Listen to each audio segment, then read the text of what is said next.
Isang mapagpalang araw po sa ating lahat. Ako po si Charles at welcome po sa aking daily devotion. Sa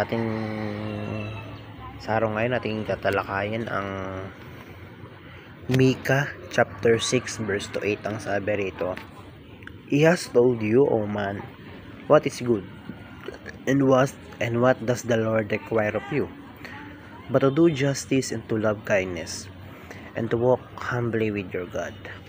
Ipinakita niya sa iyo, o tao, kung ano ang mabuti at ano ang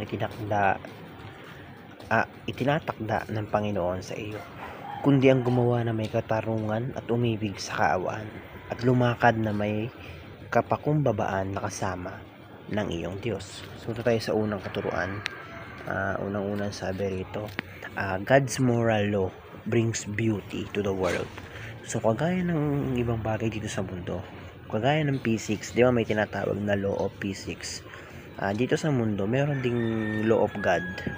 Meron ding batas ang ating Diyos. And ito yung syempre, pinaka-basic na is yung gumawa ka ng mabuti sa kapwa. Yung maging mabuti ka sa kapwa. And yung kabutihan na iyon, yung batas ng Panginoon na iyon, ay yun ay nagbibigay ng ganda. Nagdadala yun ng kagandahan sa mundo natin, ano? Na syempre nga naman, totoo kapag gumawa ka ng mabuti, ang batas ng Panginoon natin ay paggawa ng mabuti, paglayo sa kasalanan, pagtalikod sa mga maling gawain, yun ang law ng Panginoon. And automatically, kapag ginawa mo yun, kapag lahat ng tao ay ginawa yun, ito ay magdadala ng kagandahan sa mundo natin. So God's moral law brings beauty to the world. So sa ikalawang teaching, God's kingdom conquers the nation. So yung kaharian ng Diyos, kaharian ng Panginoon, it conquers the nations. Kumbaga ito yung naghahari sa lahat, or ito yung namumuno sa lahat. Kumbaga balang araw, ang pinakamaghahari, kumbaga hindi pala balang araw, ngayon na mismo, naghahari na ang kingdom ng Panginoon dito sa mundo natin. So sa ikatlong teaching, ang sabi dito, all nations will be submit to God's moral law. So ito yung greatest commission, no? Sinasabi rito na lahat ng bansa disciple, lahat ng bansa sasubmit kay Lord. And darating yung araw na lahat ng mga tao dito sa mundo, buong mundo, lahat ng lugar dito sa mundo, susundin yung batas ng Panginoon. Wala nang magiging masama, wala nang gagawa ng masama, wala nang gagawa ng mga mali.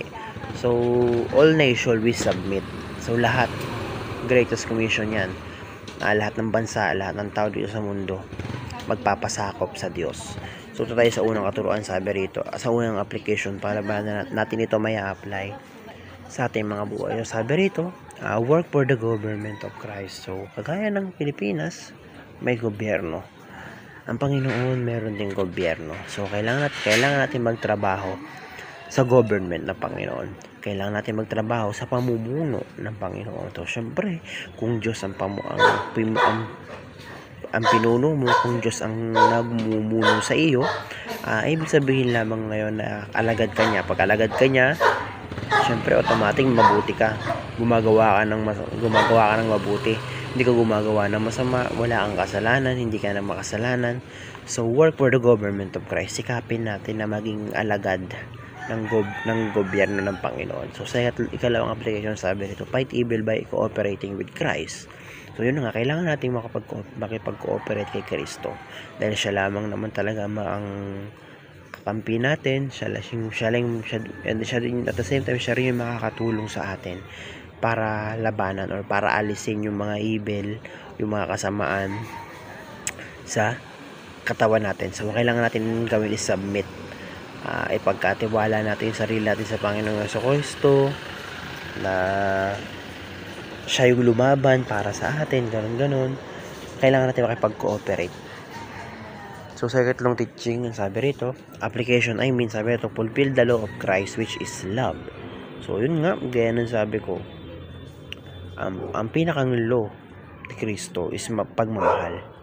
magmahal sa kapwa. So, yun naman, ibig sabihin naman nun, pag mahal mo ba, sasaktan mo? Pag mahal mo ba, gagawa mo ng masama? Pag mahal mo ba, pag nanakawan mo, etc. etc. Di ba hindi? Siyempre kapag mahal mo siya, kapag mahal mo yung tao, mahal mo yung kapwa mo, gagawa mo na mabuti yun. Hindi mo siya gagawa ng kung anong kapahamakan. Di ba? So, fulfill the law of Christ, which is love. So, love. Magmahal tayo. Mahalin natin yung mga kapatid natin. Mahalin natin yung mga kapwa natin. So, yun lamang po, napakarami natutunan sa araw na ito. Glory to God.